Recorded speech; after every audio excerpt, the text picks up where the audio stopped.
Au-delà de ma peine. Okay. Thank you. Madame, you answer, Please. Thank you very much. Can you hear me okay? Okay. I don't need to interpret myself. Okay.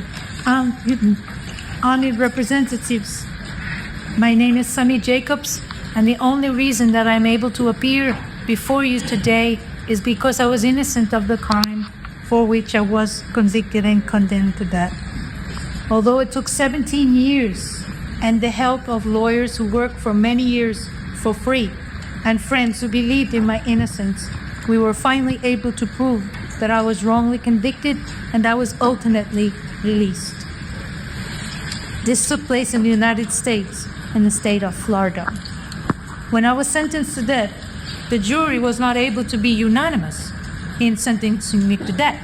And in those days, it was a requirement that the jury be unanimous in order to hand down a death sentence.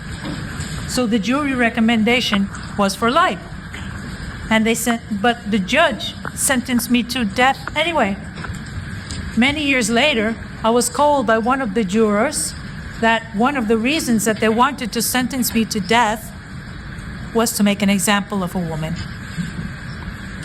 Because I was the only woman with a sentence of death at the time, I was placed in solitary confinement in a separate building from all the rest of the prisoners, where I was not allowed to speak or have contact with anyone except the guards, who were under orders not to speak to me.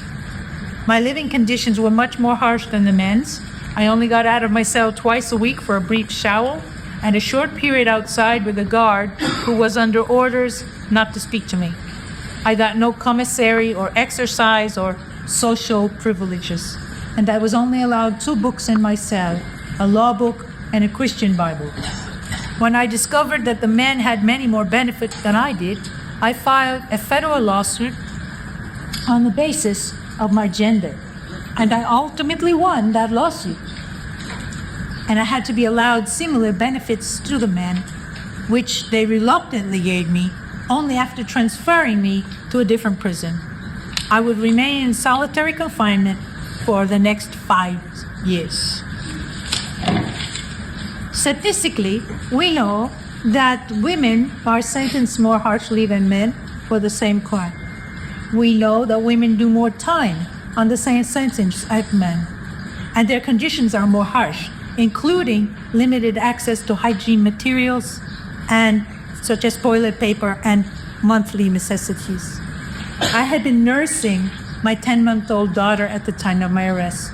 I was given no assistance for that conditions, so I did it in secret, in the nights, and I couldn't bring myself to throw the milk away because it was the food that my body made for my baby.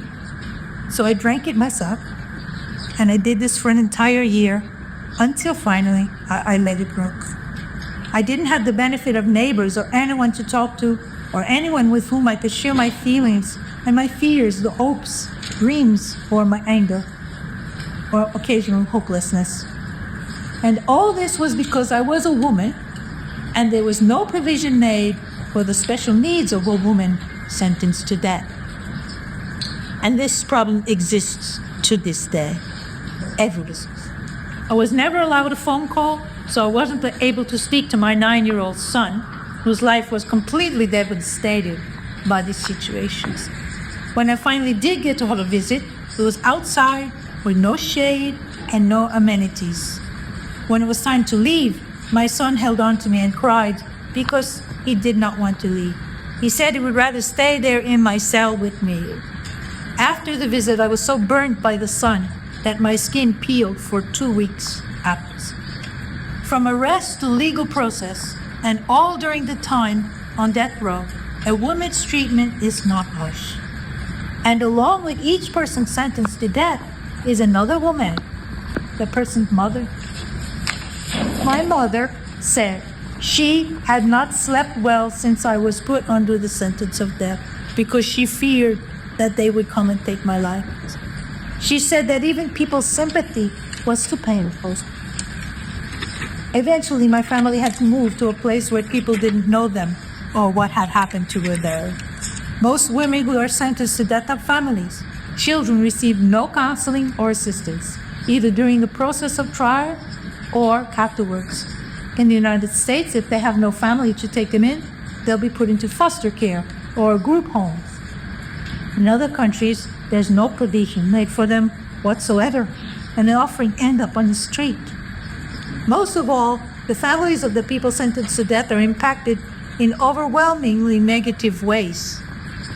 The parents face the shame of the community. The children face the ridicule of their classmates, and all towards what? And revenge. The false promise of closure. We still all have to live with the effects of the original violence, as well as the further violence of the death penalty, which in the United States was registered as homicide in the death certificate. From the point of view of a woman, the death penalty only creates another mother grieving for her child. And in the case of a woman, most likely it also creates a child grieving for its mother.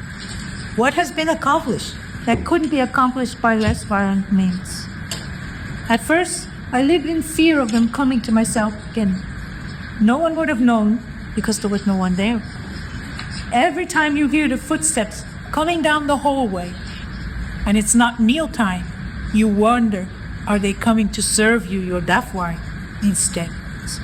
I wrote my thoughts and my feelings on little scraps of paper, so I had something to leave behind for my children in case they did take my life. We will always make mistakes. It is our human nature to make mistakes, but we can limit the damage done by our mistakes. We can limit the damage done by the violence on top of violence, creating more grieving. And I said that ending the death penalty would be one big step in that direction.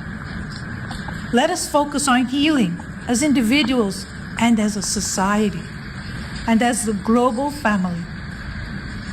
It's obvious that focusing on the punishment has not and never has been the answer. And with recent world developments, it has become abundantly clear that we must be more vigilant than ever when it comes to the death penalty, and most especially when it comes to women and others who are not of the biological male gender, because there has been a big movement going backwards. So it might be time just to hold the line until the pendulum swings the other way again. But it's up to us not to allow things to go backwards until we can hand over this effort to the next generation. It's sad that we have to hand over this to the next generation. We find ourselves fighting the same fight that we thought we had won in the 1950s and 60s. Sad to see our granddaughters and grandchildren having to face the same prejudices and barriers. I always hoped that I would see the end of the death penalty in my lifetime. But even if I don't, it won't be because I didn't try. And so it is with great respect and gratitude that I sit before you today in order to hand this quest over to you to continue this fight for the rights of humanity, of women, and all people of alternative genders, so they can have proper, humane, and equal treatment until we can end the death penalty entirely, as well as in the world in general.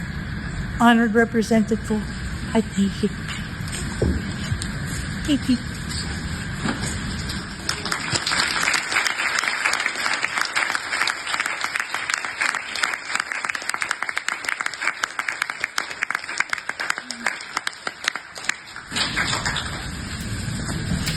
Dear Madam Jacobs, we are all very moved by your testimony, and I must say I discover listening to you that indeed this